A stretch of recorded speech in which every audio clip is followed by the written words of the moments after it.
তো ছাগলের মতো চিৎকার করছে কেন? হ্যাঁ, শালা বিয়ে সাজে সেজে দাঁড়িয়ে আছি, গাড়ি ঘোড়ার ব্যবস্থা নেই, ব্যাপারটা কি? আরে ভাই, এত বরযাত্রী বলেছ, একটা বাস, একটা টাটা সুমো, মারুতি একবারে বরযাত্রীতে রিজার্ভ হয়ে গেছে। এখন তোমার আর বসার জায়গা নেই, আমারও বসার জায়গা নেই, এখন আর একটা গাড়ি ভাড়া করতে হবে।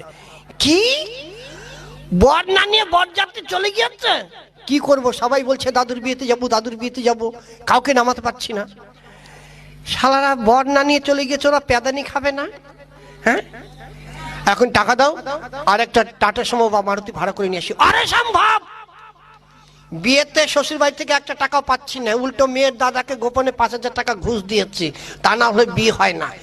এখন শুধু গাড়ি ভাড়া করি, টাকা খরচ করব, এরপরে খরচা আছে না, বউ ভাতে দিতে হবে না? আরে তাহলে যাবেটা কিসে?